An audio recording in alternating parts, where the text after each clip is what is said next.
Channel ए Khan lecture.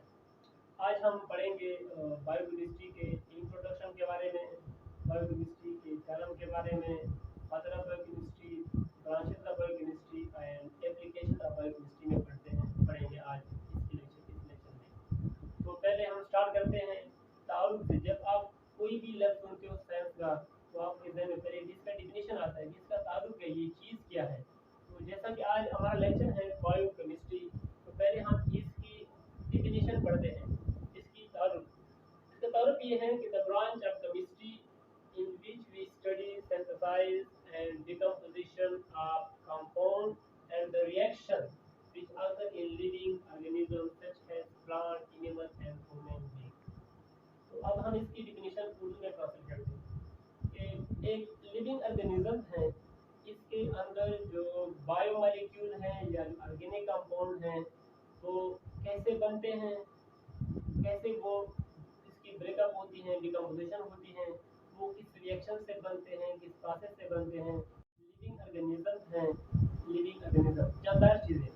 इसके अंदर जो बायोमोलिक्यूल है या जो कंपाउंड है उसकी बनावट और इसका ब्रेक डाउन, इसका डिकम्पोजिशन ये कैसे होता है और ये किस रिएक्शन से होता है।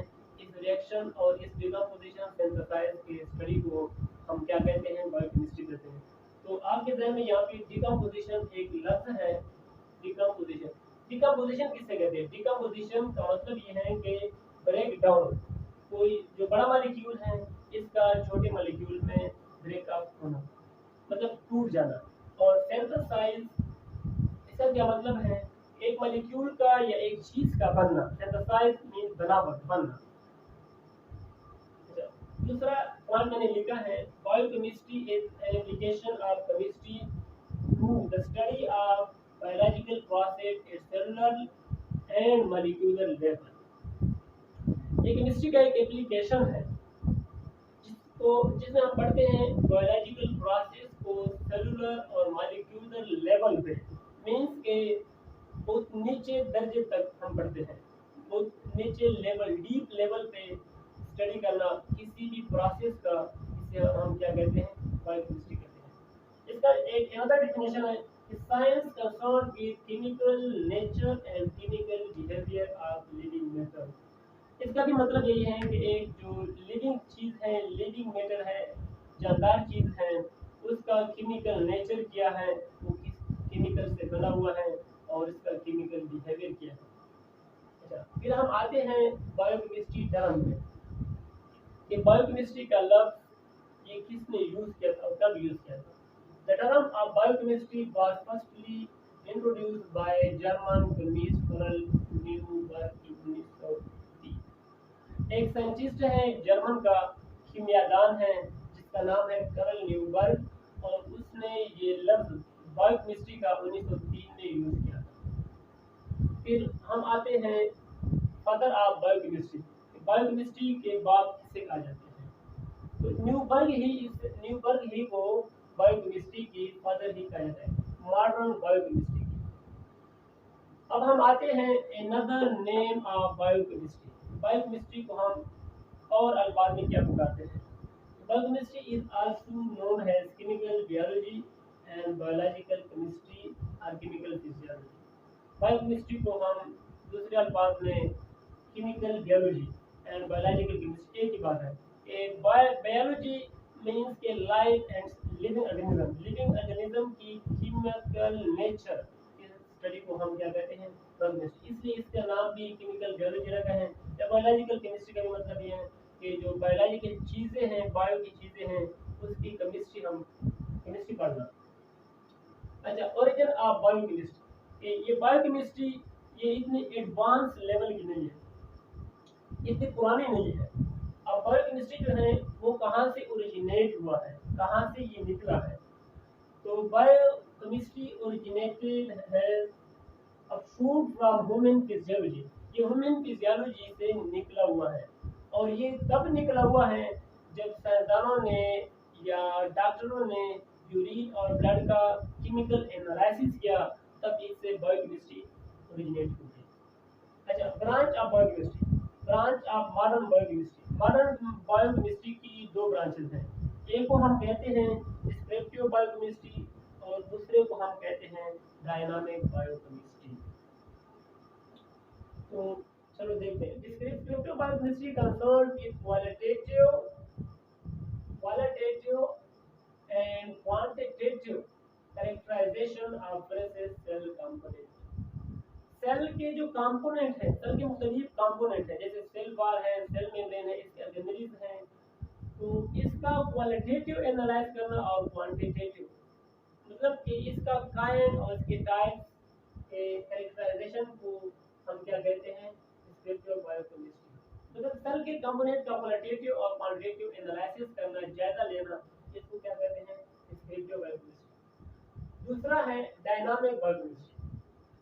Dynamic biochemistry deal with the elucidation of nature and the mechanism of the reaction involved the cell component। Dynamic biochemistry deals with the elucidation of nature and the mechanism of reaction involving the cell component। elucidation का मतलब ये है इसका clarification, इसकी जो mining है,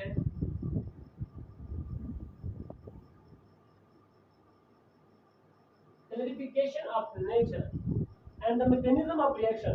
ये जो सेल कंपोनेंट है इसके क्या मैकेनिज्म है, इस रिएक्शन से ये बने हुए हैं और ये किस प्रोसेस से बने हैं और इस प्रोसेस का मैकेनिज्म क्या है, तरीकाकार क्या है, इसको हम कहते हैं डायनामिक बायोकेमिस्ट्री। बायोकेमिस्ट्री के और भी ब्रांचेस हैं जो कि यहाँ पे मैंने लिखे थे।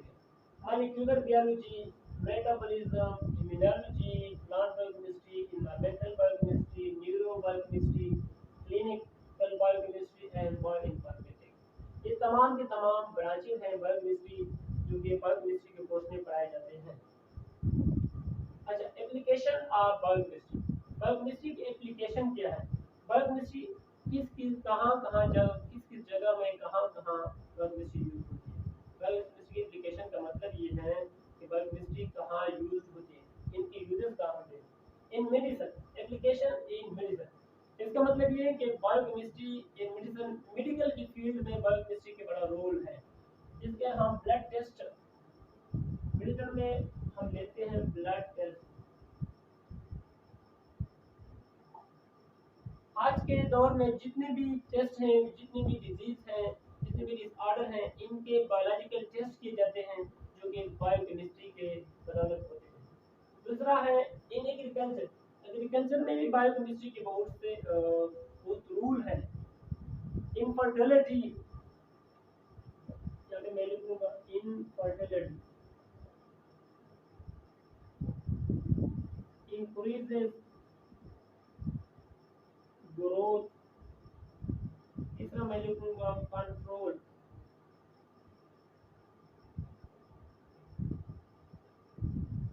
मतलब कि जो एग्रीकल्चर सेक्टर में या जो प्लांट्स हैं इनकी फर्टिलिटी को बढ़ाना, जरखेजी बढ़ाना, ये भी बायोकेमिस्ट्री के बदौलत होते हैं। क्योंकि जितने भी केमिकल्स बनते हैं कारखानों में, इनका पहले चेकअप होता है कि इसका लिविंग प्लांट पे क्या असर होते हैं, इनकी फर्टिलिटी कैसे बढ़ाती है। दूसरा इंक्रीज ग्रोथ, इनकी ग्रोथ बनाने, इनकी ग्रोथ करने के लिए या इनकी बढ़ने के लिए भी मुख्तलिफ फर्टाइल यूज होते हैं। अच्छा, और तीसरा जो है कंट्रोल डिजीज, मतलब कि फसलों की मुख्तलिफ बीमारियां होती हैं, इसको काबू करने के लिए भी केमिकल यूज होते हैं। और इस केमिकल का प्लांट के साथ जो रिलेशनशिप है, इसका स्टडी को हम बायोकेमिस्ट्री ही से अच्छा, हमने एग्रीकल्चर में इनफर्टिलिटी को बड़ा बड़ा इंक्रीजेस ग्रोथ को बड़ा। और तीसरा जो है कंट्रोल डिजीजेस, ये जो फसल है या जो प्लांट है, इनकी डिजीजेस को, इनकी बीमारियों को काबू करना, ये भी हम बायोकेमिस्ट्री के दौरान होते हैं। अच्छा, फूड साइंसेस, बायोकेमिस्ट्री की फूड साइंस में भी बहुत रूल है इसमें फूड साइंस में। क्योंकि हम खुराक खाते हैं या जानवर खाते हैं, तो अगर वो खुराक जो है टॉक्सिक होता है या उस खुराक का जो केमिकल है, नेचर है, वो ठीक नहीं होता, तो वो भी फिर जो लिविंग ऑर्गेनिज्म है उसके ऊपर बहुत असर करते हैं। तो फूड साइंस में भी इसके बहुत रूल हैं। फॉरेंसिक साइंस भी, इसमें भी बायोकेमिस्ट्री यूज होते हैं। और और बायोटेक्नोलॉजी ये भी बायोकेमिस्ट्री का एक एप्लीकेशन है। अच्छा, तो आज के लेक्चर में हमने क्या क्या बातें पढ़ी ये बात करते हैं। बायोकेमिस्ट्री की डिफिनीशन, इसके बाद जो दो पॉइंट मैंने निकली है ये, और बायोकेमिस्ट्री टर्म के बायोकेमिस्ट्री टर्म किसने यूज किया था, कर्नल न्यूटन ने यूज किया था। फादर ऑफ बायोकेमिस्ट्री, बायोकेमिस्ट्री के अनदर नेम दूसरे नाम में पुकारते हैं। बायोकेमिस्ट्री का ओरिजिन, बायोकेमिस्ट्री की ब्रांचेस, अनदर ब्रांचेस और एप्लीकेशन ऑफ बायोकेमिस्ट्री।